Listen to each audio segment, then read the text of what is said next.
Mo gbọ́ ohùn kan ní aago mẹ́ta àbọ̀ òru lẹ́ni. I heard a voice at around 3:30 a.m. Olúwa sọ fún mi pé ohun tí òun fẹ́ ṣe nínú ayé àwọn èèyàn ni pé òun fẹ́ yí ipò wọn padà. The Lord said what He wants to do in the life of people is that He A wants máa to gba transform àdúrà their life. méjì.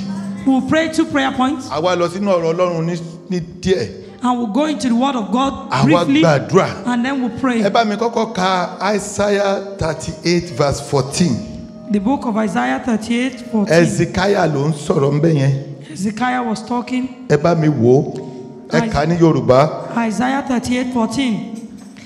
Bí akọ tàbí alápáǹdẹ̀dẹ̀. Ẹ máa gbọ́ ó ní bí alápáǹdẹ̀dẹ̀. Bẹ́ẹ̀ ni mo dún. Bẹ́ẹ̀ ni mò ń kùn. Mo káàánú bí òrírí. Mo káàánú bí òrìrí. Àárẹ̀ mú ojú mi. Àárẹ̀ mú ojú mi. Fún Wàhálà ìwòkè. ipò àárẹ̀ mú ojú mi. Fún ìwòkè.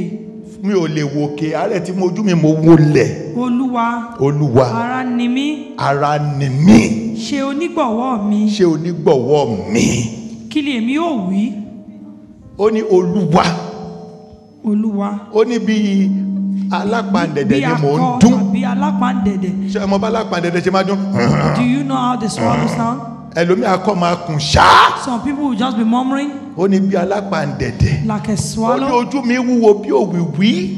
My Mi ò lè wo òkè mọ́, mo tẹríba. I cannot look Wo ibi upward tó again. bẹ̀ ó ná Olúwa. He says, "Oh Lord, Ara ni mí. I am oppressed. Tú ọkàn mi lára. Undertake for Wá me." pe orúkọ Jésù lẹ́ẹ̀kan. You will call the name of Wá ní Jesus. Olúwa. You will say, "Oh Lord, Ara ni mí. I am Tú oppressed." ọkàn mi lára. Ó yá sọ di àdúrà. In the name of Jesus. Oh Lord, I am oppressed. Undertake for me. I am oppressed, oh Lord. Undertake for me. Comfort my soul. Comfort me on every side. I am oppressed. My Father, my Olúwa ara ni mí. Oh Lord, I am oppressed. Máa wo ibi tó ti nira. Look at the way you are being oppressed. Olúwa ara ni mí. Lord, I am oppressed. Wọ́n fi iṣẹ́ ìránṣẹ́ yìí dà mí láàmú. And they are using this ministry. Wọ́n fi ìgbéyàwó dà mí láàmú. Using my marriage to oppress me. Wọ́n fi ìlówó láyé dà mí láàmú. Using my financial. Olúwa ara ni mí. I am oppressed. Kàyàkàtà I kàpàtà. am oppressed. Máa gbàdúrà. Begin to pray. Wọ́n ní ipò ayípadà. Today there will be. Olúwa ara ni mí. Oh Lord, I am oppressed. Máa bá Ọlọ́run sọ̀rọ̀. Talk to the Lord. Ó ní Olúwa ara ni Oh mí. Lord, I am oppressed. Ó ní tú ọkàn mi lára. Comfort my soul. Olúwa tú ọkàn mi lára. Oh Lord, comfort my Bàbá soul. sọ lẹ́ẹ̀kan wọ́n ní Olúwa fẹ́ tu àwọn èèyàn lára. Our daddy said the Lord wants Olúwa tú ọkàn mi lára. comfort my soul. Wàhálà yìí tó. Today, Kí ló tún kù mí kú? enough of this. Ara ni mí. I am Mo oppressed. ṣe bí ènìyàn. Mo ṣe bí aládùúrà. Ṣùgbọ́n ara ni mí.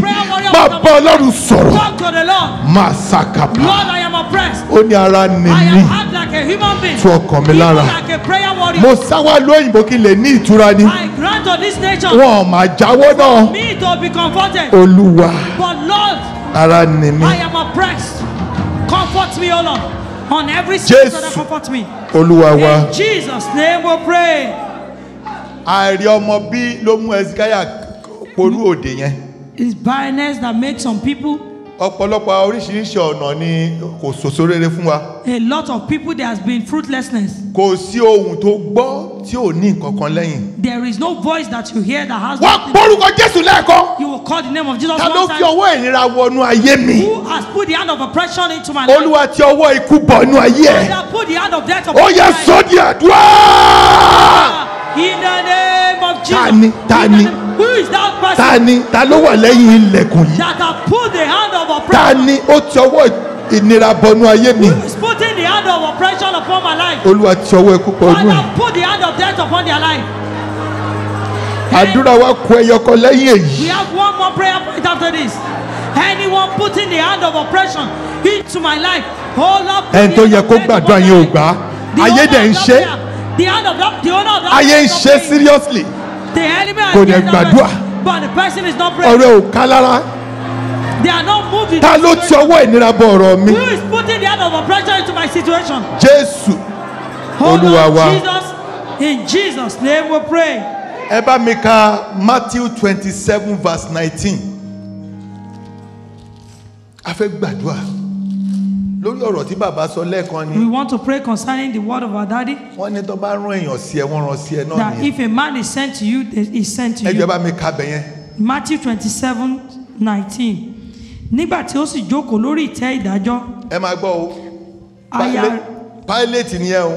Bíbélì ní nígbà tó sì jókòó sí orí ìtẹ́ ìdájọ́ aya rẹ̀ ránṣẹ́ sí wípé, ara rẹ̀ ránṣẹ́ sí pé má ṣe ní ọwọ́ nínú ọ̀ràn ọkùnrin olódodo nì, aha, nítorí ìyà ohun pípọ̀ ni mo jẹ ní ojú àlá ó nítorí lónìí nítorí rẹ̀. ìyà púpọ̀ ni mo jẹ lójú àlá nítorí ohun tí mo fẹ́ sọ mẹ́ẹ̀ ni fún wa pé What I want to bring out from kò this, sí bí orí èèyàn ṣe lè dàrú tó there is no way that somebody can be mad. ẹnìkan wà tó ní ọ̀rọ̀ ẹ̀ lẹ́nu There will be somebody that has their word in his mouth. ó lè má yí ẹ. You might not understand. Pilate ti dájọ́ tán Pilate has already pé concluded kán his lọ pa ó judgment. ti fẹ́ dájọ́. He was about to Bíbélì conclude his wípé judgment. But the ìyàwó Bible rẹ̀ recorded ránṣẹ́ that sí his wife sent to him ó dẹ̀ yí ipò yẹn padà. and he turned that judgment Kò around. sí ẹni náà tó wà láyé yìí bó ṣe le tó. There is no man in this world, no matter how hard the èèyàn person kan wà is, tó lè bá sọ níbi tó ti máa gbọ́. there will be somebody that can talk to him. Or wá pe orúkọ Jésù lẹ́ẹ̀kan. you will call the name of Jesus wá one ní time. Olúwa gbé ohùn dìde You will say, oh Lord, raise tí me, àwọn aláàánú mi yóò gbọ́ that my helpers will hear tí wọn yóò wúlò. and they will be useful. Olúwa gbé ohùn ńlá dìde. Oh Lord, raise a ó yá voice sọ for di me. àdúrà. Oh, in the name of Jesus. Oh Lord, raise a voice for me that my helpers will hear and they will begin to help me.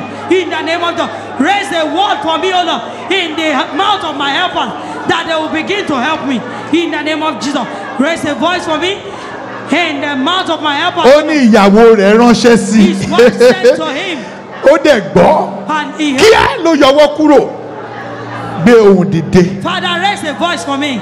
gbé ohùn dìde Father, raise a voice for lórí me ọ̀rọ̀ tí mò ń là kọjá yìí. concerning what I'm passing through. àwọn tó wà ní ìdí ẹ̀ Those that are behind it, gbé ohùn dìde. raise a voice for me. bójú ohùn ìjọba ni Whether in the hand of the bójú ohùn adájọ́ ni the voice of the judge, ẹgbọ́rú ìta gbọ́ nísìn. you hear the voice Olúwa of gbé ohùn dìde. oh Lord, raise a voice for me. Mataka Raise a voice for me. litayabo Father, raise a voice for me. matakapa Raise a voice for me. gbé ohùn dìde. Father, raise a voice for me. gbé ohùn dìde. Raise a voice for me. nínú nǹkan tí mò ń là kọjá yìí. What I'm passing through. ẹni tó lè gbọ́ ó ní aya rẹ̀ ránṣẹ́ sí. The Bible said the wife said to tó bá him, mọ̀ tó máa dúrà ìwà gbàgán. and he turned around the judgment. àwọn aláàánú ẹni láti gbọ́ ọ̀rọ̀ kan ni. Help us need to hear a word. máa bọ́ Ọlọ́run sọ̀rọ̀. Talk to the Lord.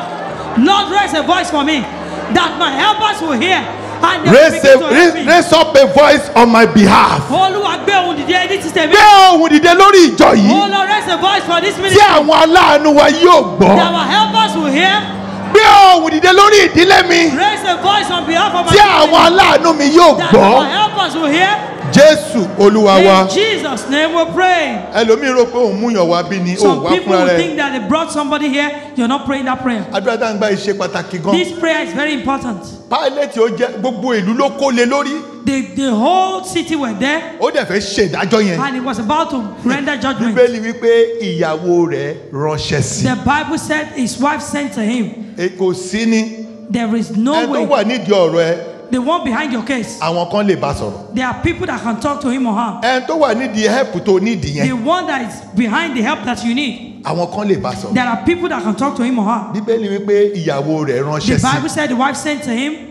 ó bá sọ níbi tó ti yẹ kó gbọ́. He spoke to him in the way that he ó would ní hear. lóru He said in the middle of the night, ní oṣù she could not má sleep. dá sí. Don't intervene. gbé ohùn dìde. Raise a voice for me. báyìí tó wà lẹ́gbẹ̀ẹ́ tó wà ní gbé ohùn dìde.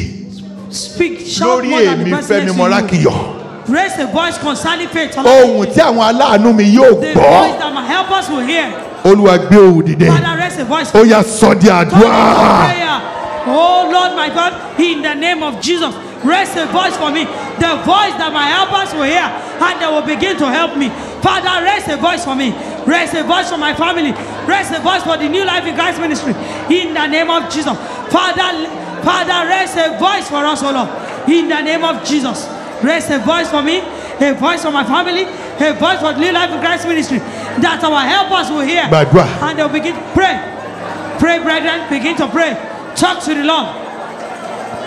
Oh Lord, raise a voice for me. Jésù Olúwa wa. In Jesus' name we pray.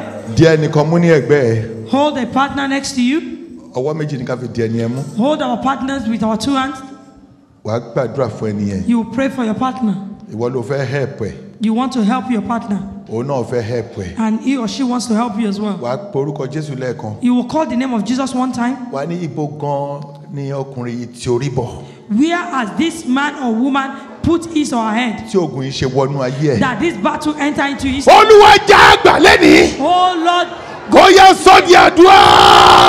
Turn it to prayer. Ibo gan ló torí bọ̀. Where has this man or woman put their Kí ló head? torí bọ̀ That gan? this battle has entered into their Tó life. fi wọnú ogun tó tó yìí. That you have entered into such battle. Olúwa já àgbà. Oh Lord, deliver him or her. Oh Lord, deliver him or her. Father, deliver Olúwa him já or àgbà. her. Oh Lord, take them away. Gbàdúrà fún. Father, Olúwa snatch já them àgbà. away. Father, snatch them away. Snatch them Ibo away. gan ló torí bọ̀. Where has this Ta ni person ẹni gan put tó their o head? ṣẹ̀? Who is that person you have offended? Ṣé ìgbéyàwó ló torí bọ̀ ni? Is it a marriage that you have entered into? Ṣọ́kọ ló torí Is it a husband ló that wọnú you ogun have tó tó married? yìí? Have you married a man that has Àbí battle? pátí ló lọ? Or have you gone to a party Tọ́rọ̀ ayé ẹ fi dojúrú báyìí. that your case has become hopeless? Olúwa já àgbà, já àgbà, já àgbà, já àgbà, já àgbà, já àgbà, já àgbà, já àgbà, já àgbà, já àgbà, já àgbà, já àgbà, já àgbà. Ó dẹ̀ gbàdúrà. Why don't you Wo pray? ìdédé ń já. Pray. Seek. Wo ìdédé ń já. Look at the chains being broken. Look at chains broken. Sọ́dọ̀ àfáà ni Turn it sọ́dọ̀ to prayer. wòlíì èké ni. Is it to the priest, to the Wọ́n dẹ̀ Islamic gbé priest, tiẹ̀. or fake prophet? Ó dẹ̀ ń gbé ogun yẹn kiri. And they put it upon you, you're going Olúwa along with it. já mi gbà. Oh Lord, take me away. Jésù Olúwa wa. In Jesus' name we pray. Mo gbóhùn kan Olúwa ní ká àgọ́gọ́ gbàdúrà yẹn fúnra wa. I heard the voice that the Lord said we should pray the prayer for ourselves. Ibo gan ni mo torí bọ̀. Where have I put my head? Ṣé relationship kan ni? Is it a relationship Àbí ilé wòlíì kan ni? or a fake prophet's house? Ibo gan ni mo torí bọ̀. Where have I entered? Tí ogun yìí fi wọnú ayé That mi. this battle have come into my Wá life. wá faraya. We will now begin to pray with Ṣé someone. ọ̀rẹ́ kan ni mo ní? Is it a friend that I have? Àbí ilé àwọn èèyàn kan ni mo Who gbé? have entered into people's Tí house? ogun tó tó yìí fi wọnú ayé mi. This battle have come upon my life. Olúwa já mi gbà, já mi gbà. Ó yẹ gbàdúrà. In the name of Jesus. Where have I put my head? Wọ ẹni yẹn. Who is that friend Wọ ẹni yẹn. that I have chosen? Where Which ni ẹ? house have I lived in? Wọ ẹni yẹn. That this battle have come upon my life. O Oh, mọ Lord, nǹkan tó ń deliver me tẹ̀lé today. ọ. Oh Lord, deliver Ó yá me today. já mi gbà, já mi gbà, já mi gbà, já mi gbà. Àwọn mẹ́ta nílò ìtúsílẹ̀ báyìí. Gbàdúrà Three yẹn gan. people need deliverance. Gbàdúrà yẹn gan. Pray that prayer. Gbàdúrà yẹn gan. Pray that prayer. Àwọn dà. Where are they? Oh Lord, Àwọn dà. deliver me. Àwọn dà. Oh Lord, Àwọn dà. where are the people? Àwọn dà. Where are the Já mi gbà, já mi gbà, já mi gbà, já mi gbà, já mi gbà, já mi gbà. Dá sí ọ̀rọ̀ mi. Máa bọ̀ Ọlọ́run Intervene sọ. in my life. Talk to the Lord. Oh Lord, intervene in my life. Deliver me, oh Lord. Deliver me, oh Lord. Ibo Where mo have bá I- wọn lọ ẹgbẹ́ wo ni mo bá wọn kó? Where have I entered? Where have I Àjẹnu put wo my ni mo head? jẹ kiri? Which part have I entered? Where have I put my head? Which party have I attended? Which house have I lived in that has brought this battle into my life? Oh Jesus. Lord, deliver me today. Olúwa wa. In Jesus' name we pray. Ẹrun ẹni yẹn lọ́wọ́. Ó kù ẹni méjì, ẹni mẹ́ta lọ́lọ́run fẹ́ tú sílẹ̀. 3 people the Lord wants to deliver today. Má ṣeré. Please don't joke here. Lájú kò wò mí. Open your eyes and look at me. Mò ń sọ̀rọ̀ kan bí eré fún àwọn dádì wa. I was jokingly telling Daddy something. Ọ̀rẹ́ mi kan ṣe book launch. One of my friends held a book launch. Pastor ni ọ̀rẹ́ mi ni. He was a pastor friend, Wọ́n wá pè gbogbo wa. and they called all of us. Èmi náà preach ní program yẹn. I preached in that program, Pastor yẹn ti wá ṣẹ́ obìnrin kan and the pastor offended a woman torí kò fẹ́. because he did not marry her. Obìnrin yẹn ló wá gbé oúnjẹ ọjọ́ yẹn fún. And he gave the catering for the day into the hands of the woman. Bílẹ̀ ni yẹn ṣe kọ́ nǹkan sí fún gbogbo wa And nìyẹn. the lady put something into the Poison food, gidi. Poison gidi. a real poison. Àwa náà alájẹnù. All of us that ate at the party. Mo fa sàláàdì mọ́ra bí nǹkan mi. I took the salad and I ate. Lady America ló ti wá ó The jí lady oúnjẹ came yẹn. from America. She cooked the food. Nǹkan tí mo sọ ìjọ́ kejì kò sẹ́ni tó lọ sí pátí yẹn tí wọ́n wà ní. This thing I'm talking about, the second day, tí o there's lọ no sí- one that attended tó lọ party that book no launch land in yẹn. hospital. Ọmọ mi kan gbà yẹn aṣẹ bí ni. One of my children, we just Mo gave ṣáà up. fẹ́ fọ́ọ̀sì oúnjẹ yẹn fún ọmọ ẹ̀ ṣáà ń yarí. We wanted to force Àṣé òun ríro èmi ò rí. not knowing that the chicken yẹn child ló is ṣe sick. báyìí mo kọ̀rọ̀ mú ni. Ó ní ṣó ń jẹjẹ. You will not eat wrongly. Ṣé o rí ní ọjọ́ kejì? The second day, Bí mo ṣe wà ní tọ́lẹ̀tì ni tí mò ń bì tí mò ń yàgbẹ́ tí mo ṣe. I was in the toilet for meeting, Bí and lọ́ọ̀yà mi ṣe pè mí nìyẹn. my lawyer called me Pé dáàdi ṣe wà alright. and asked Daddy if you're all right. Mo ní Ọlọ́run ló dì mí mú, Ọlọ́run ló nẹ̀ mí mi. And I said my life belongs Ó to ní God. pásítọ̀ yẹn gan ti wà lọ́sítọ̀, ó ní lady yẹn ti confess. Amẹ́ríkà ló ti pè pé The pastor was in wàá rí hospital. ọ̀ràn tó máa dá. The lady confessed from America and said, you will see the Ó trouble you'll dẹ̀ be. poison oúnjẹ yẹn. And she poisoned the whole Gbóbi tí food. mo torí bóyá àwọn bá ti pa ìran ilé ní mi ní Maybe mọ́ they would dájú. have killed this vision today.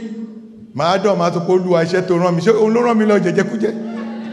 I will not go to heaven and tell God that it's the work is ended. Wàá pariwo! You will cry out, Ibo gan ni mo torí bọ̀. where have I put my Tí ọ̀rọ̀ ayé mi dojúrú. that my life Olúwa dá mi gbà.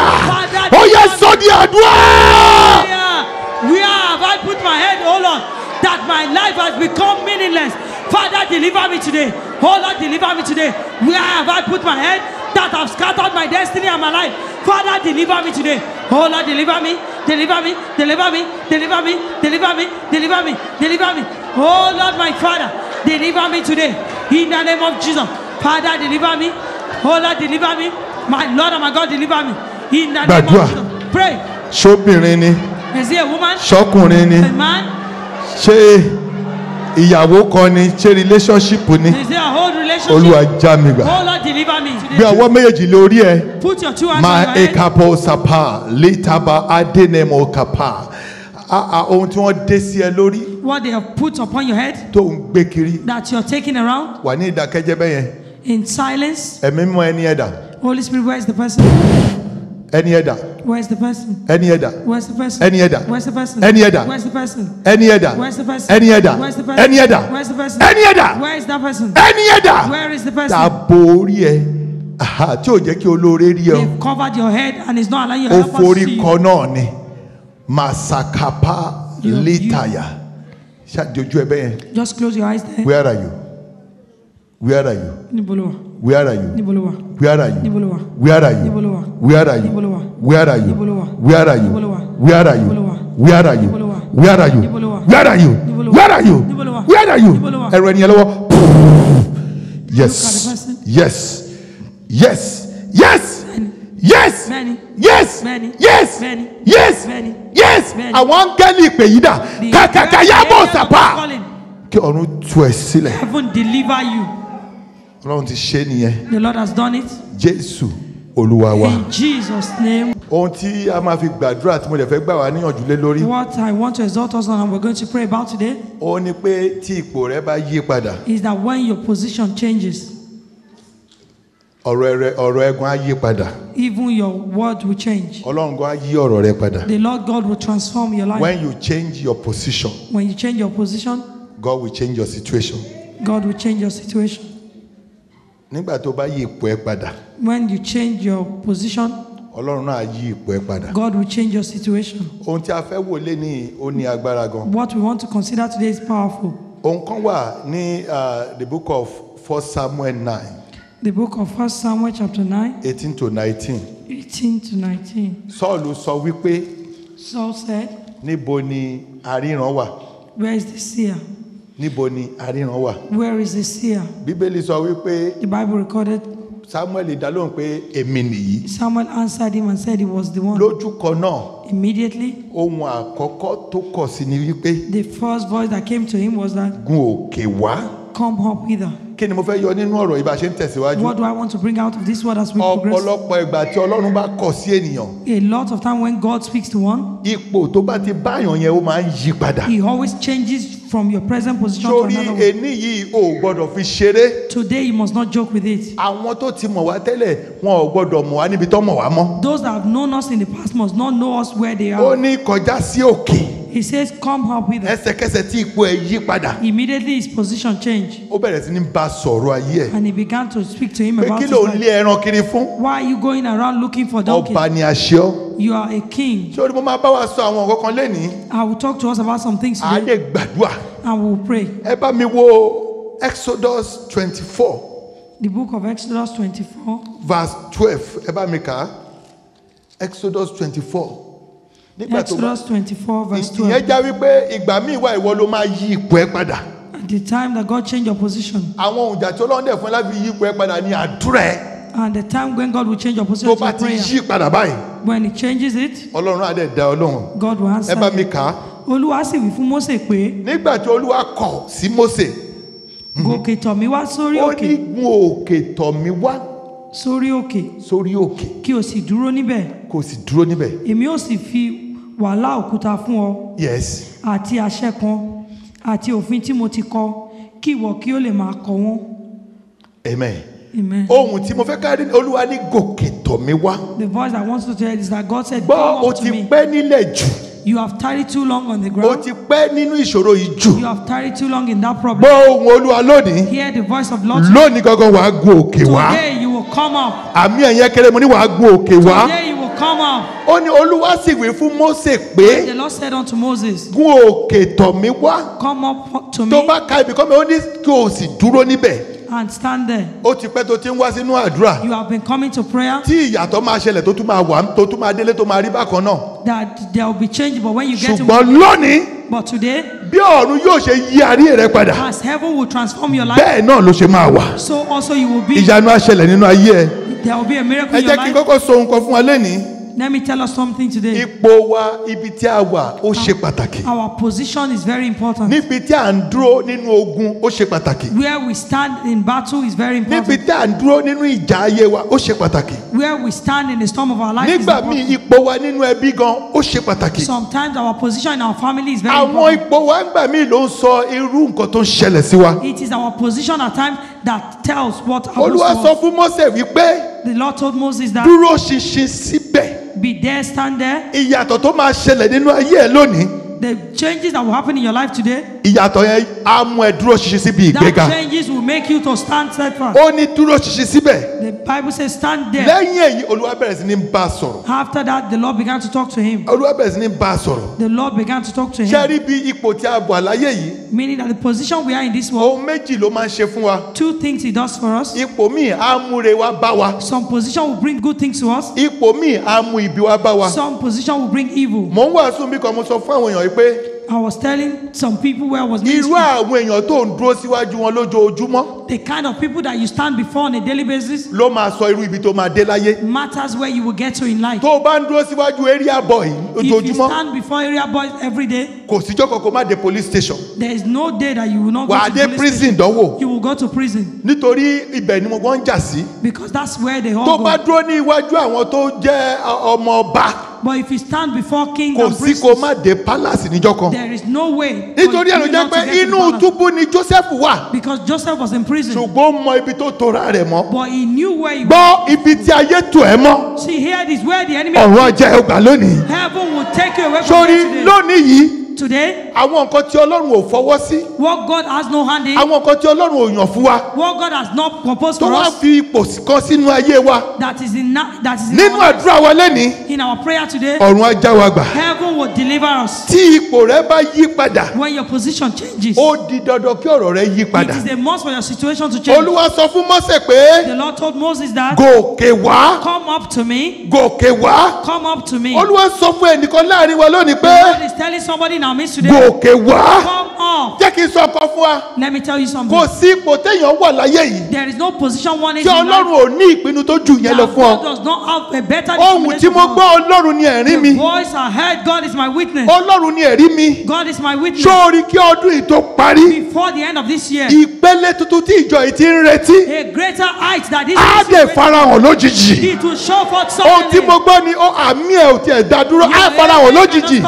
He will show forth mo ní suddenly. á farahàn lójijì. It will show forth suddenly. Olúwa wípé gòkè wá. The Lord said, come up to me. àwọn kan wà láàrin wa lónìí There are some people in our midst today, àwọn tó ń wù ẹ́ nílẹ̀ those that are looking unto you. lẹ́yìn on the program ground. ẹ̀ ni wọ́n máa wù ẹ́ After lókè ni. today's program, they will begin mo to serious look to o àwọn tó ń tọrọ lọ́wọ́ ẹ̀ lójoojúmọ́ those that you are going tí wọn ò dá ẹ lóhùn but they are not answering you. ẹ kò bára yín ní ipò kan náà ni That you meet yourself in the same ipò position. yẹn kọ́ ló wà. That is not your mo position. gbọ́ ohùn tó ní I agbára heard the voice of God. Olúwa ní kí n sọ fún ẹ pé gòkè The Lord wá said to tell you to come ó up. ṣàmì gòkè wá Come up. gòkè wá Come up. gòkè wá Come up. gòkè wá Come up. sí ibi ìgbéga gòkè wá. Greater height, come up. ó sọ fún Mósè pé gòkè wá. The Lord told Moses to come up. Ṣẹ́rí ẹ bá mi ka Job 2 verse 13. Ẹ̀rí kankan bẹ̀yẹn nígbà tí Job jókòó sílẹ̀ tó ń ronú. Job 2:13 ẹ bá mi kà ní Yorùbá mà. Job 2:13. Bẹ́ẹ̀ ni wọ́n jókòó. Wọ́n bá níbi tó ti ń ronú. Wọ́n Bíbélì jókòó ní pé tì. wọ́n jókòó tì í Ní ilé. ní ilẹ̀ kì í ṣe ilé. Ní ilẹ̀. Ní ilé yìí. Ní ijọ́ méje ti ọ̀sán ti òru. Wọ́n wá jókòó tì nílẹ̀ tí ọ̀sán ti òru. Ẹnikẹ́ni kò sì bá a dárò. Ẹnikẹ́ni kò sì bá a dá ọ̀rọ̀ kan Wọ́n ò bá dọ́rọ̀ kan sí, wọ́n kàn jókòó nítorí tì. tí wọ́n rí pé Nítorí wọ́n rí pé ìbìnújẹ́ rẹ̀ pọ̀ gidigidi. ìbínújẹ́ rẹ̀ pọ̀ gidi. Wọ́n bá nílẹ̀ lẹ̀ They met him down nínú ìbẹ̀nújẹ́. in sorrow. Wọ́n jókòó tì í. They sat with him. Ẹnìkan wà láàrin wa. There's somebody here. Sórí nǹkan kan máa ṣẹlẹ̀. Something will happen. Wàá mọ àwọn tó fẹ́. And you will know the people Mo that love you. serious. I'm Tẹ́mi bá ń serious. ṣe wòlíì Ọlọ́run. If indeed I'm a prophet of God, Ká tó bẹ̀rẹ̀ removing the filthy garment. before we start remove the filthy Nǹkan garment, kan á ṣẹlẹ̀ nínú an ayé ẹ̀. event will happen in your life Á dẹ̀ yà ẹ́ sọ́tọ̀. and it will separate you. Bíbélì pé àwọn ọ̀rẹ́ rẹ̀ The Bible said his friends, wọ́n jókòó tì they sílẹ̀ sat lẹ́ńbẹ̀. down with him upon the ground. Wọ́n bá ronú. They were thinking with him. Gbọ́ ọ̀rẹ́ ò lè gbà ọ́. Your friends cannot deliver Ẹbí you. gan ò lè gbà ọ́. Even your family cannot. Ṣùgbọ́n o nílò Ọlọ́run. But you need God. Ibi táyé bá bẹ́ ẹ sí. Where the enemy have put Mo you. ṣe gbọ́rọ̀ kan lẹ́nu ọjọ́ mẹ́ta ó ní gbogbo ọ̀rọ̀ tí mo máa ń sọ kiri. I just heard a word a Mo few kàn days gbọ́ ago. ni. I just heard it. Student ìdẹ̀lẹ̀ mi nǹkan tí máa ti gbọ́ máa kọ́lẹ̀. I'm a student. Whatever I hear, I write it Èèyàn down. kọ́kàn sọ ní ohun táyé bá sọ ẹ́ dà. Somebody said, whatever the word make you Òun náà máa fi ṣe kí ni? is what they will Òun use to náà máa fi abuse bú you. ẹ. Ṣé orí ọ̀rọ̀ yẹn máa ṣe mo kọ́lẹ̀ ni? They wrote it down. Wọ́n bá Jóòbù nípò yẹn. They met him in that Ṣọ́ngbẹ́ dìde. position. Bá mi ka bẹ̀rẹ̀ lẹ́ẹ̀kan sí. Bíbélì pé wọ́n Bẹ́ẹ̀ ni jókòó wọ́n tì í. jókòó tì ní ilẹ̀ ẹlẹ̀. Wọ́n jókòó tì í ní ilẹ̀ ẹlẹ̀. Ní ijọ́ méje ti ọ̀sán ti òru. Ọjọ́ méje tí ọ̀sán tí òru. Ẹnikẹ́ni kò sì bá a dá ọ̀rọ̀ kan sọ. Kò sẹ́ni tó fún ní ìmọ̀ràn. Nítorí tí wọ́n rí i pé Wọ́n rí i pé ìbìnújẹ́ rẹ̀ pọ̀ gidigidi. ìbínújẹ́ rẹ̀ pọ̀ gidi. Ẹni mọ́kànlá tó rí àmì ṣe 11 people that can stay nípò ilẹ̀ tí a ti mọ̀ ẹ́ mọ́. that position of ground. Ní orúkọ Jésù ọwọ́ Ọlọ́run fà ẹ́ sókè. The Lord Àmì ẹ̀yẹ kéré mo ní ọwọ́ Ọlọ́run fà ẹ́ the sókè. hand of God lift you up. Wọ́n rán wọ́n ní ọjọ́ méje 1 2 3 7 days. 7 days. Kò sẹ́ tó bá ní ìmọ̀ràn. Nobody Gbọ́ spoke gbé to ọwọ́ you. ẹ̀ méjèèjì sókè. Put your 2 hands up. Wá ní Olúwa. Say, oh Lord, Ṣí ipò mi padà. my position. Mú mi lọ sí ibi gíga. Ó yá gbàdúrà. Name of Jesus. Marabasa Oh, Lord, payaba. change my position. Ah. Take me to a greater height. Lika Oh, palita. Lord, lift me high. Take me to a greater height. Change my position. Take me from the ground and lift me high, oh Lord. Father, lift me high. Take me up. Take me up. Take me up. Máa gbàdúrà. Begin to pray. Gbogbo bí tí mo jókòó sí tí a ti ń gbọ̀ Where mí. I've been seated. Olúwa fà mí That they are jáde. mocking me. Oh Lord, deliver me. Ipò tí ìjọ ìwà àgọ́gọ́ lákòókò yìí. Position that Olúwa fà wá jáde. Oh Lord, bring Ó me ní out. wọ́n jókòó tì fún ọjọ́ méje. The Bible said they sat with him for Kò 7 sẹ́ni days. tó fún ní àmọ̀ràn tòótọ́. Nobody gave him a Ní good wọ́n mọ wọ́n answer. ń bá yọ̀ nínú ìròbìnú jẹ́. They start with Olúwa yí ipò mi padà. Lord, change my position. Àdúrà ẹni ní Olúwa yí ipò mi Oh, Lord, padà. change my position. Olúwa yí ipò mi padà. Oh, Lord, change my position. Mú mi kúrò ní àtọrọ jẹ. Take me from Mú mi kúrò rebellion. nínú ìrora. Take me from Mú mi affliction. kúrò nínú ẹ̀gọ́. Take me from rebellion. Olúwa yí ipò mi Oh, padà. Lord, change my position. Máa bọ́ Ọlọ́run sọ̀rọ̀. Talk to the Lord. Talk to Jésù the Lord. Olúwa wa. In Jesus' name we pray. Máa gbọ́ kínní. Hear this. Lajú kò wò mí. Open your eyes and look at me. Oríṣiríṣi ipò ló wà láyé. It's important There are some to people, be alive. they are moderate people, they are comfortable. Àwọn kan wà tó jẹ́ pé Ipò wọn ipò ni. wọn ó tẹ́ wọn lọ́rùn níbi tán wà. Lẹ́yìn yẹn, a tún ní àwọn kan tó ń jẹ́ rich people. After that we have the rich. Àwọn yẹn lówó. Those ones they have money. Wọ́n lè fún yàn kan tàbí méjì. They can give 1 or 2. Wọ́n rich, wọ́n mọ̀ pọ́n wà òkè. They know that they are rich. After comfortable, move to rich. After comfortable to rich. Lẹ́yìn rich yẹn, there are After wealthy rich, people. They are wealthy people.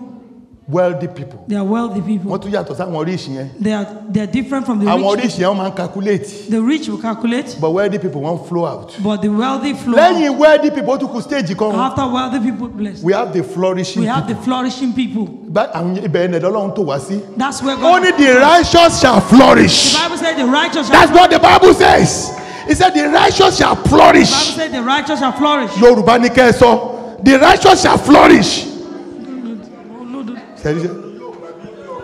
Olódodo yóò dàbí igi ọ̀pẹ. Wọ́n ní yóò kọ́ ní ó máa là ó máa gbá ó ní ó máa là. Ó máa gbá. Àwọn ò ní là lórúkọ Jésù o. Olódodo máa gbá bí igi ọ̀pẹ. Ẹ gbà Olódodo máa gba big The- doctor. ṣé mọ̀ láti comfortable From comfortable position rich to rich wealthy to wealthy and flourish. to flourish. sórí ipò kan la wà nínú gbogbo ẹ̀. We are in one position out wà of this. pariwo You will cry aloud. olúwa fi owó agbára rẹ̀ Lord, by your mighty hand, yí ipò mi padà change my mú mi position. kúrò nínú èrí Take me away ó yá from sọ di àdúrà. In the name of Jesus. Oh Lord, use your powerful hand to change my position today. Take me away from filthiness, oh Lord. Take me to a greater height, oh Lord.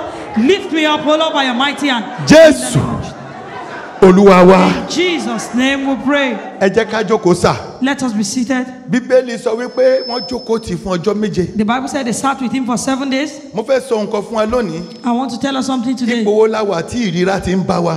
What is that position that we had that we have been afflicted? ipò wo la òyàn tó yàn wá. What is that position that is ìdí beating tí a us? ṣe wà ń bí lónìí ni pé The reason why we're here today is that ipò wa gbọ́dọ̀ yí our padà. position must change. sórí gbàdá tí bá gbàdúrà ìta bá píríṣì tán After this preaching, wàá bọ́ sí ọ̀tọ̀.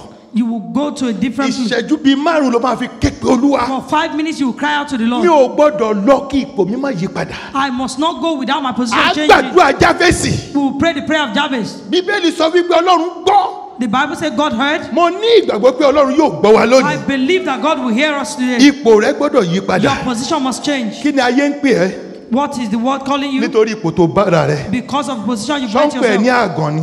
Are they calling you barren? ṣọ́npẹ̀ ẹ̀ ní àjẹ́ ni. Are they calling you witches? ṣọ́npẹ̀ ẹ̀ pé ò mọ̀ ọ́ ṣe. Are they calling you that you're ṣọ́npẹ̀ ẹ̀ useless? pé aláìníkanṣe láyé oníranù. Are they calling you a useless one? èèyàn kan ti wà nírú ipò yìí rí. There's somebody that's been in that position orúkọ before. ẹ̀ ní mẹ́fíbọ́ṣẹ́tì.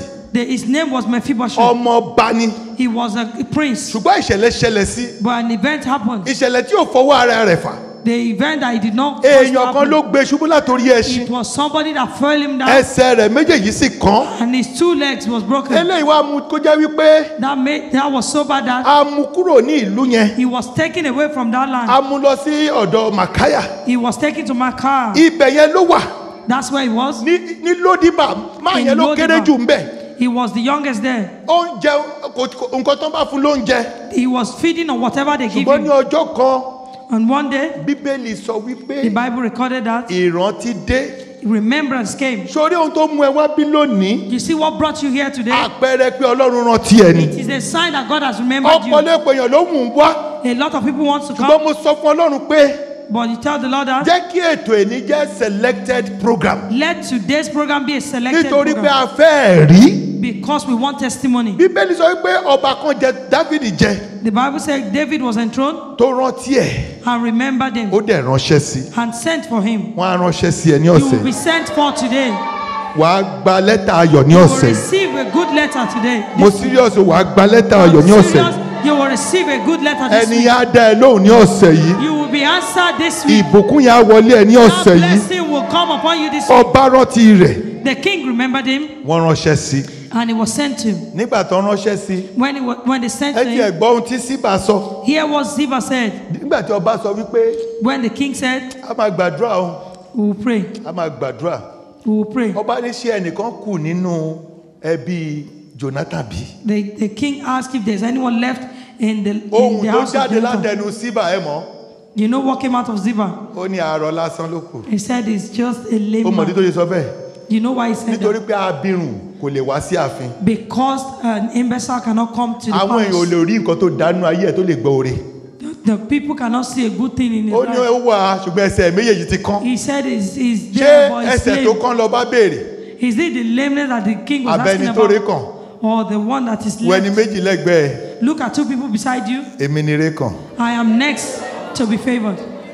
sọ fún ẹni tó wà lẹ́gbẹ̀ẹ́ pé o mẹ́ni tó jókòó tiẹ̀ Tell your neighbor that you don't know who is sitting tó bá next mẹ́ni to tó jókòó tiẹ̀ you. If ni you know the person sitting next to you, wàá kí mi dáadáa. you will congratulate me.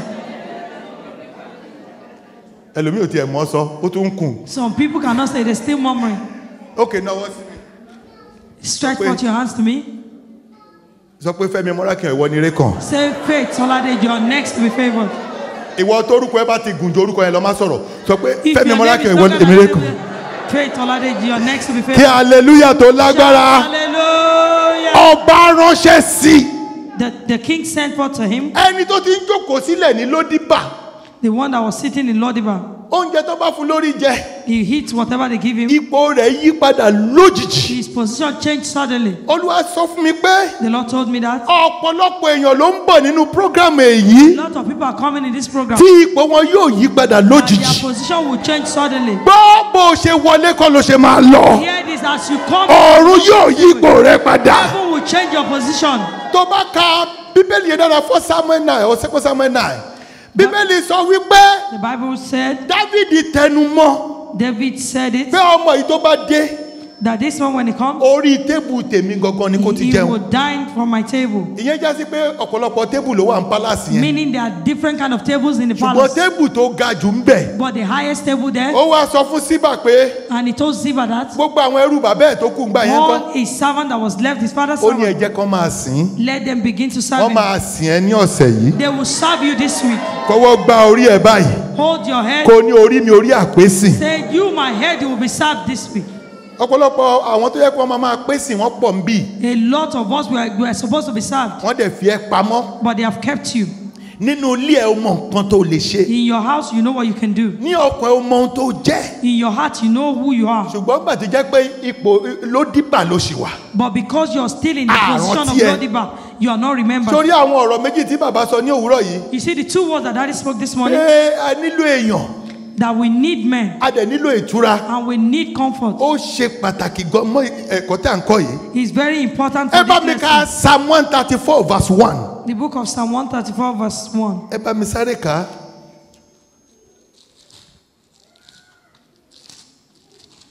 Psalm 134 verse 1. Yes. Ẹ kíyèsí, ẹ fi ìbùkún fún Olúwa, gbogbo ẹ̀yin ìránṣẹ́ Olúwa tí ń dúró ní ilé Olúwa lé òru. Ẹ gbé ọwọ́ yín sókè sí ibi mímọ́ kí ẹ sì fi ìbùkún fún Olúwa. ẹ bá mi ka Psalm 137 now. Psalm 137 verse 1. ó ní ẹ fún ní ibi mímọ́ kí ló wá sọ mẹ́yẹn. Ní ẹ̀bá odò Bábélì, ó ní ẹ̀bá odò Bábélì, Bábílónì. níbẹ̀ ni àwa gbé jókòó. ibẹ̀ la bára wa. Àwa sì sọkún nígbà tí àwa rántí àwa Síónì. rántí ibi tí a ti wá. ẹlòmíràn ni èmi láyé People mi say me. mo mọ irú èèyàn tí mo jẹ́. I know the kind of kí person. ló sọ kí ló sọ mẹ́yẹn. ó ní arántí ibi tí a ti wá kí ló tún sọ. Àwa sọkún nígbà àwa fi dùrù akọ sí orí igi wílò tí ó wà a fi láàrin dùrù rẹ̀. akọ sórí igi. Wílò tí ó wà láàrin rẹ̀. Nítorí pé níbẹ̀ ni àwọn tí ó kó wa ní ìgbèkùn béèrè orin lọ́wọ́ wa. àwọn tó kó wọn nígbèkùn wọ́n wá ń béèrè orin lọ́wọ́ wọn kí ló wá sọ mẹ́ẹ̀. Àti àwọn tí ó ní wá lára béèrè ìdárayá wípé àwọn tó ní wá lára wọ́n tún ń gàn wá wọ́n ń béèrè orin lọ́wọ́ wa yes. ẹ kọ orin Síónì kan fún wa. ó ní wọ́n ń ṣe bí Christian yẹn ò dẹ̀ kọ́ ní ṣọ́ọ̀ṣì yín kan. A ó ti ṣe kọ orin Olúwa ní ilẹ̀ wọ́n á sọ àjèjì. fẹ́ lómi pé yíbo máa ń lọ ṣọ́ọ̀ṣì ó dẹ̀ gbàdúrà. You go to church, why don't you pray? ó ní a ó ṣe kọ orin Olúwa. Ní ilẹ̀ àjèjì. àwọn orin kan wà ò lè kọ́. There are some songs you cannot sing. bóyá obìnrin ń wo ojú Ọlọ́run fún ọmọ. Maybe a woman is looking unto God for the fruit of ó the wá womb, wọnú ilé and you enter the house, ọkọ ẹ̀ wà nú ilé your husband at home, ó wá ní ó ti ṣe o and you say he has done bàbá it. ti ṣe abẹ́gbẹ́ kí ló God ṣe. has done it. kò ní iṣẹ́ kan ni And the wife says a job, iṣẹ́ ló ń sọ ó ti and the ṣe. husband will say he has done it a job. a ó ṣe kọ orin àjòjì. How shall we sing the lost song in a strange land? ní a lè kọrin Olúwa ní ilẹ̀ àjòjì. We cannot sing the lost song in a strange ó ní land. àwọn tó mú wọn àwọn tó kó wọn jọ àwọn tó ń ṣe wọn. Those that were afflicting them, those that wọ́n wá ń put sọ fún them wọn in pé ó yẹ bondage, kọrin fún wa. ask them to sing for ẹ them. kọrin ìlú yín kan fún wa. Sing the song of your. àwọn ọgbà míì wà tó jẹ́ pé àwọn orin míì tá à ń kọ kò bá ipò wa mú. There are some songs that we sing at times. ṣùgbọ́n Olúwa ní kí n sọ fún ẹ lónìí wípé Ask me to tell you today that ipò rẹ yóò yí padà. your position will change. sórí ìbápàdé kan máa ṣẹlẹ̀ lónìí There will be a meeting today tó máa fi àmì sí ẹ lára. that will put a sign upon mo you. ní tó máa fi àmì sí ẹ lára. Put a sign upon you. ọ̀rọ̀ rẹ ó gbọ́dọ̀ yí padà. Your life must ọ̀rọ̀ rẹ change. ó gbọ́dọ̀ yí padà. Your situation must change. ọ̀rọ̀ rẹ ó gbọ́dọ̀ yí padà. Your situation must ẹ change. wo ti ọkùnrin tí ó ti wà ní etí odò àmì ó ti wà ní ibì kan etí odò for the past 38 years. The man has been at that place for 38 kì years. í ṣe 38 years ní ọjọ́ orí ẹ o. He was not 38 years of ìgbà age, tí àìsàn yẹn bẹ̀rẹ̀ nínú ayé ẹ ní John 5. but when the sickness mo started dẹ̀ in his mọ̀ yí life, pé ìgbà tá àìsàn yẹn kọ́kọ́ bẹ̀rẹ̀ bóyá ó níyàwó. When the sickness first started, àwọn maybe tó he gbé had a lọ wife, wọ́n máa lọ kí lẹ́ẹ̀kan lẹ́ẹ̀mejì. and they were going one ìgbà tí wọ́n sọ lẹ́ẹ̀kan lọ́dún. once a year. nígbà tí àwọn wá lọ ọbẹ̀ mọ́. At times they stopped going. ó ti máa ran àwọn èèyàn kan lọ́wọ́ rí. You might have helped people in the past. ó máa ní ẹbí. He might have family. ó ní àwọn tó jọ lọ school. He had people that he attended ó school ní àwọn tó jẹ́ ojúgbà tó mọra wọn dáadáa. with. He has colleagues and friends. ṣùgbọ́n nígbà tí Jésù sọ fún yín pé But when Jesus said, ṣé o fẹ́ kí ipò rẹ yí padà. do you want your position to ó change? mọ ohun tó jáde. The voice that ó came out ní of mi him, ò ní ènìyàn. I have no man. mi ò ní ènìyàn. I have no man. nǹkan tó ń dùn gan ni ẹ ó feel disappointed. He was disappointed. Olúwa sọ mi pé àwọn kan wà níbẹ̀ wọ́n ti kọ̀ ẹ́ sílẹ̀ ilẹ̀ The Lord ẹlẹ́gàn said, ló there wà are some báyìí. people here, you have been forsaken. òun yóò yí ipò rẹ padà. The Lord said he will change your position. wàá wá dàbí òkúta tí a kọ̀ tì You will now be like a rejected stone tó di pàtàkì igun that has ilé. now become the cornerstone. àdúrà ẹ ló máa sọ ẹ́ di o.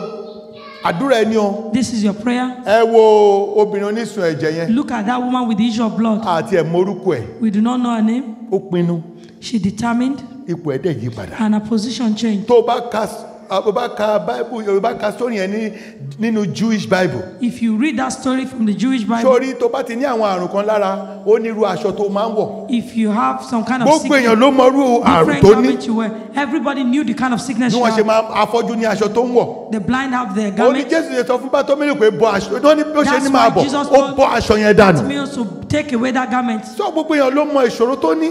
Everyone kò knows sí ẹni that tó máa wà nínú ìṣòro yẹn tí ò ní máa rùn. there's no one that will be in that position that bó will dẹ̀ not be ṣe ń bọ̀ wọ́n smelling. dẹ̀ ń yàgò fún. As she was coming, people were leaving for her. àwọn míì ìṣòro wa ti jẹ́ káwọn èèyàn máa ọ̀rẹ́ ti ń sá fún wa. Some of us, our problem had made our friends to be mo running rántí from ìgbà us. tí mo ṣẹ̀ṣẹ̀ bẹ̀rẹ̀ iṣẹ́ ìránṣẹ́ I remember when I first started the ministry work, tó le gan tí mo fi skul lẹ́ẹ̀tì Ọlọ́run tí mo that ní it was Ọlọ́run so pè mí. hard that I left ministry work. nígbà tí mo finish school mo ní Ọlọ́run pè mí. When I finished school, I said, God has bàbá ní mo called me. ti ya wèrè. My father said I was mad. màmá ní mo ti ya wèrè. My mom said I ó was le mad. gan. It was so tough. rántí ìgbà kan mo wá lọ sí Abẹ́òkúta. I went to Abeokuta at the time. mo lọ wo àwọn parent mi gbà yẹn tó Abẹ́òkúta náà I wà. went to visit my mo wá parents. rí ọmọ kan tá a ti jọ lọ skul rí. I saw a person that we went to school together ó páàkì mọ́tò. parked a car. tẹ bá mọ bàtà tí mo wọ̀ ń gbà yẹn. If ìjọ you tí see mo the ṣí shoe that ẹsẹ̀ was bàtà yẹn tí mo rí vagabond lábẹ́ ìjọ When yẹn mo I sọnù. when I saw vagabond the- náà kọ sí. bàtà tí the o máa soul wọ̀ of tó o that nídìí thing láti had fọwọ́ sí. vagabond. ó ti mú ẹsẹ̀ mi bàjẹ́ tí n bá wọ̀ kò síbi tí mi lè rìn dé. If I wear that shoe, there's no way I can't walk to. bẹ́ẹ̀ ló ti fún mi bow leg. It has given me bow leg. bẹ́ẹ̀ tí mo rí lady yẹn mo kàn dọ́ọ̀jì ni. I saw that lady and I hid tó ra myself jọ lọ school ni. because we were schoolmates. amen. Amen. ẹni tó mọ̀ mí gbà tí mo kéré wọ́n wà ń bì. People that know me when I was young, they're here. a ti mọ̀ra more than 35 years. We have known each other for more than 35 years. I'm surprised that pàdé lé ní. I'm surprised that we met here more today. than 35 years. More than 35 years. mi ò mọ̀ wọ́n mọ́. I could not recognize kí the game. ni mo sọ ń gbà bàtà yẹn bó ṣe ṣẹ̀ṣẹ̀ mi ní. What I'm saying is that the shoe changed. bí mo ṣe rí Bísí lórúkọ lady yẹn mo kàn I saw sápamọ́ that ni. lady BC and àwọn táwọn máa fi ń ṣakọ́ school ni. those are the people that will show ìjọ up yẹn in ni mo school. fẹ́ sọ pé Olúwa ṣe ò pè mí ṣá. That day I was going to ask God if he actually called mo wá me. rántí pé mo máa lọ school. And I remember that I went to sórí school. gbogbo ohun tó mú ẹrù ohun tó wà ní ayé.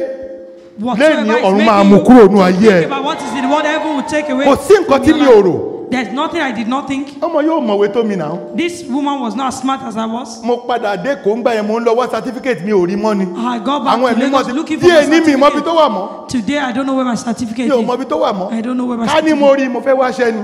If I found it, I Lord, was oh, going me, to I look for won't a job deceive you. because I was ó tired. ní báwo la ṣe máa kọrin Olúwa ní ilé How àjòjì. can we be singing the Lord song in a strange land? ojú ọdún mẹ́ta lẹ́yìn ìgbà yẹn. About 3 years after then, wọ́n ṣe program kan ní Excellent Hotel. they did a program in Excellent Hotel, èmi ni mo wá preach ń bẹ̀. and I was the preacher then. bí mo ṣe gorí pẹpẹ báyìí mo kàn tún rí obìnrin yẹn ọmọ yẹn ni. As I mount the pulpit, I saw that woman with her husband. inú mi ti dùn. I was so happy. mo wá change. I òyìnbó changed. díẹ̀ tí mo gbọ́ mo fẹ́ lè tàbọn gan lọ́jọ́ yẹn ṣùgbọ́n Ọlọ́run ràn mí lọ́wọ́. The Lord helped me. mo ní Holy Ghost where is the person. I ó wá said, lọ́jọ́ Holy òun ló Ghost, where is the ṣubú person? And she fell under the anointing. tó wá síta báyìí. She came out, Bring him out. bring her out. bó ṣe wá síta báyìí. Kneel down. I told her to kneel down. Where's your husband? He said, Bring bring him. Kneel down. Ọkọ náà kò kúnlẹ̀. ṣó yẹ kó kúnlẹ̀ ní bá ẹni tó rí àmì ṣe ọ̀run yóò yí ipò rẹ padà. Heaven will lift you in the mo name. ní ọ̀run yóò yí ipò rẹ padà. Heaven will change your position. ohun tí à ń sọ lónìí ni pé What we're talking about today is that àwọn ìbápàdé kan máa ṣẹlẹ̀ lónìí there will be some incident tó today máa fi àmì sí ayé wa. that will put a sign in our life. wo arọ tó wà níbi ibodè dáradára. Look at that layman at the beautiful gate. bíbélì wípé wọ́n máa ń gbé e ni. The Bible says they always carry him. tọ́ ọ̀ bá gbé kò lè débẹ̀. If they do not carry him, he cannot get there. ẹlòmíì wọ́n ń gbé e ni. Some people, they carry them. mo mọ nǹkan tí mò ń sọ lónìí. I know what I'm talking about sórí today. àwọn tó ń gbé ẹ You see the people that carry you, ìwọ gan ló máa gbé wọn you lónìí. will carry them today. àwọn míì wà tó jẹ́ wípé There are some people that, torí wọ́n ń gbé ẹ wọ́n di ọ̀gá lé ẹ lórí. because they carry you, they àrùn become tó your le jù boss. láyé ní kó máa gbé ènìyàn. The worst thing in life is for you to be carried. kó o tó ṣe nǹkan láti rí wọn. Before you do anything, you must see them. kò sí nǹkan tó ní sọ fún ẹ. There is nothing they will not tell mo you. lọ bá ọ̀nkù mi kan gbà kan. I went to one of my uncles mo ní a fẹ́ ra sometime ilẹ̀ church. before we bought the land for the mo church. ní a fẹ́ ra ilẹ̀ We church. wanted to buy the land for ó the ní kí church. n jókòó. He told me to sit down. ó gòkè He went upstairs ó sọ̀kalẹ̀. and came back down. ó gòkè ó tún sọ̀kalẹ̀. Went back up and down. nígbà tó wá dé When he came, ó ń ṣe 419 tó ní kò dákẹ́ ọ̀ máa ṣe tá a make owó ẹ̀. that the 419 that they say is no good, Òun ló fẹ́ that we gbà, ló make the fẹ́ money kọ́ and you ṣọ́ọ̀ṣì. want to use it to build church. ọlọ́run ẹ̀ ràn ẹ́ lọ́wọ́ ni. Has your God not helped you? ó tó bá yà wá máa lọ. mi When you're ready, ìrántí you kó will go. bàtà. I did not remember to take my shoes. ṣùgbọ́n lénìí But today, tí n bá pè é á pè mí. if I don't call him, he will call me. torí ipò yẹn ti yí padà. Because the position has changed. ó yà mí lẹ́nu ọjọ́ tí mo rí wọn last. àgbàlagbà ni o. He surprised me the last time I kò saw lè him. lo owó fún mi mọ́. He could not use O for me àì again. pẹ̀lẹ́ sáà. He was now respecting me. èmi ò ní àdàrà fún yín o. And I was saying it shall be well with you. ẹ jẹ́ ká dìde dúró. Let us rise up on our feet. láàárín ìṣẹ́jú márùn-ún. Within 5 minutes, ohun tí mo gbọ́ ni. this is the voice gbogbo I tí heard. mo sọ fún ẹ láti fi yí ọ ni. What I'm telling you is for you ó to kù know. ìwọ àti áńgẹ́lì rẹ. It is now left to you and your angel. olúwa dá sí mi ọ̀sẹ̀ yìí. This month, Olúwa, that's olúwa ní òun fẹ́ yí ipò àwọn èèyàn the padà. Lord said he wants to change the position of people. ìṣẹ́jú márùn-ún ni wọ́n fún You ẹ. have 5 minutes. jábẹ́sì kẹ́pẹ́ ọlọ́run. Jabez cried out to the Lord. ó ní yí ipò mi He padà. said, change my position. bíbélì wípé ó wá di ẹni tó ní ọlá jùlọ He was more honorable nínú ẹbí ẹ̀. among his bí brethren. ọwọ́ ẹ méjèèjì sókè. Lift up your 2 hands. bóyá o máa kúlẹ̀ ní bó bá ṣe rẹ̀ ẹ́ lọ́rùn You jù. want to kneel down, wàá képe ẹlẹ́dàá tó dá ọ. You will call the name wàá of képe Jesus. ẹni tó mọ̀ ọ́. You will call upon the one that ẹni tó rí ẹ nínú ipò the yìí. one that wàá ní olúwa yí ipò mi padà. ó yá gbàdúrà. in the name of Jesus. Oh Lord, my Father, maker of heaven and earth, the one that made me, the one that formed me. Change my position today. You change the position of Jabez. Father, change my position. a ní ìṣẹ́jú mẹ́ta sí We need 3 more minutes. àdúrà kan ṣo tí a máa gbà That nìyẹn. is the only prayer we're going to ìwọ pray. ló ní ara ẹ ìwọ ló mọ ohun tó ń là You kọjá. know yourself, you know what you're passing. ríkà kùàká Oh Lord, change my ètùtù position. àtàyà Father, change my position. máa bá ọlọ́run sọ. Talk to mi the ò fẹ́ wá sí olúwa dá sí mi ní oṣù tó ń bọ̀ I don't want to come to nínú ipò tí mo wà yìí. This is my present position. mẹ́yà kápáládọ́à Change my position. máa bá ọlọ́run sọ̀rọ̀ Talk to the Lord. máa bá ọlọ́run Talk to sọ̀rọ̀ the Lord. máa bá ọlọ́run Talk to sọ̀rọ̀ the Lord. máa pariwo Cry out to ayé the ti Lord. rù ẹ́ pín. The enemy ọlọ́run lè ṣe é. God can ọwọ́ olúwa ń gbani The hand of the Lord orúkọ delivers. olúwa ń gbani The name of the Lord kàyàbọ̀ kàpá begin to pray. mẹ́sọ̀páyà Oh Lord, a ní ìṣẹ́jú méjì Oh Lord, change my ẹ position. jẹ́ ká gbàdúrà orí òkè 2 minutes more. ẹ jẹ́ ká gbàdúrà orí òkè Pray the prayer olúwa of the kò mountain. yí padà Oh Lord, change my ọ̀ọ́ kàyàdáyà máa gbàdúrà Oh Lord, change ṣé my iṣẹ́ position. ló ní Oh Lord, ṣé ìyàwó ló ń wá Are you ṣé looking for ọkọ one? ló ń wá Are you looking for a husband? olúwa yí ipò mi padà Lord, change my position. mílíkàpà Oh Lord, change my ó sọ fún position. Mósè pé He told gòkè Moses, wá come up to me. gòkè wá Come up to me.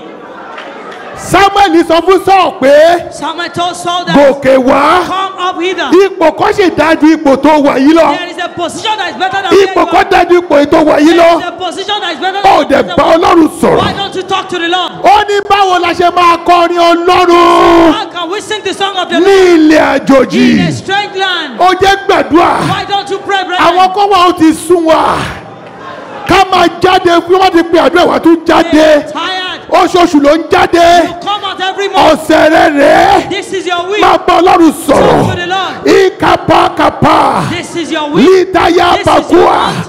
mananana mo sapa ẹnìkan wà mí báyìí ó máa ń fi bí sún oore fún ẹni There is somebody here olúwa that yí wants to ipò pray mi with padà you. Oh Lord, change my malakatata position. Oh Lord, change máa my bá ọlọ́run sọ̀rọ̀ Talk to the Lord. bíbélì wípé The Bible says ọkùnrin akúṣẹ́ kan wà there was a poor man, òun ló gba gbogbo ìlú ẹ̀ ṣùgbọ́n a ò mọ orúkọ ẹ̀ but we do not know his name. he served his country He served his country. ọkùnrin ló gba gbogbo ìlú ẹ̀ He served his ṣùgbọ́n country. a ò mọ orúkọ ẹ̀ But we do not know his nítorí ipò akúṣẹ́ ló wà ní because of his poor.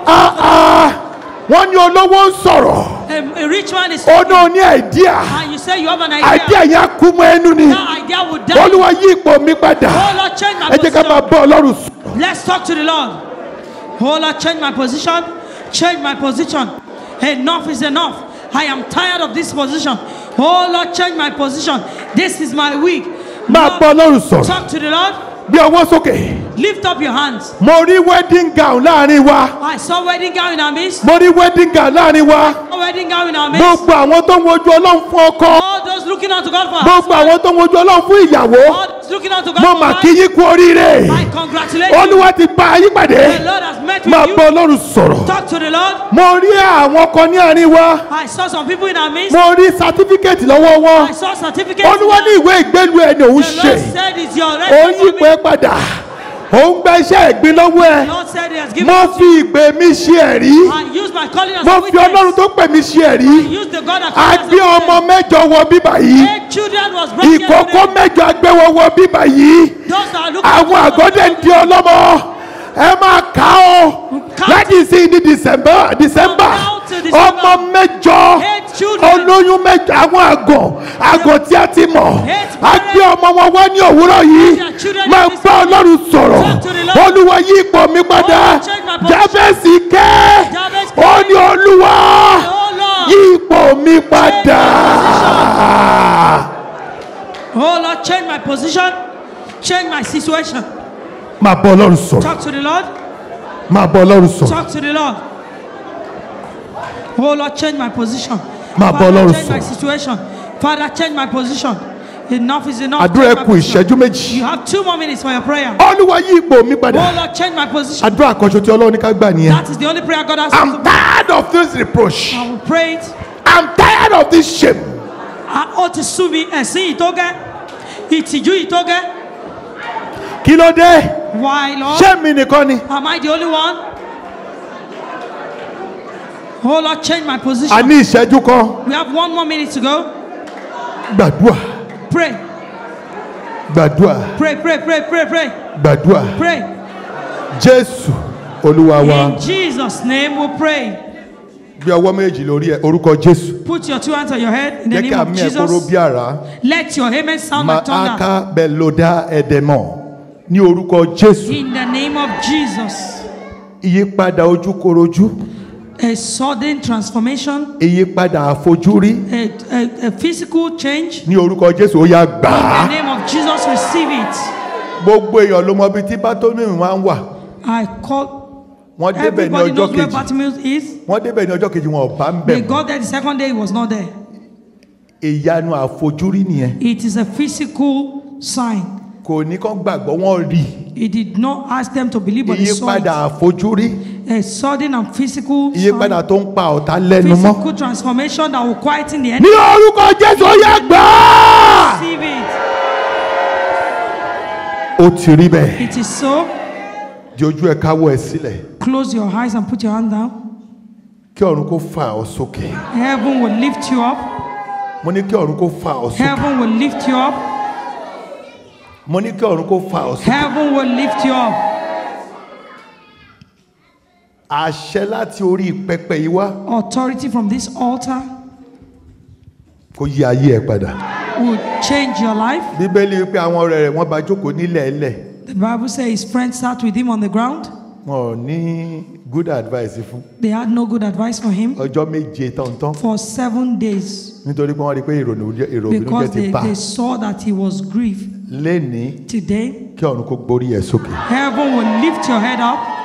Lẹ́ẹ̀kan sọ fún Ọlọ́run Once again, tell the Lord, pé ọ̀rọ̀ ẹ̀ní the word of today, kí ìfarahàn ojúkorojú let there be a physical Ìfarahàn manifestation. àfojúrí A physical kó ṣẹlẹ̀ nínú ayé manifestation mi. happen in my life. ó yá gbàdúrà bẹ́ẹ̀. Pray like that. Lord, the word of today, let there be a physical manifestation Jésù, of it in my Olúwa life wa. in Jesus.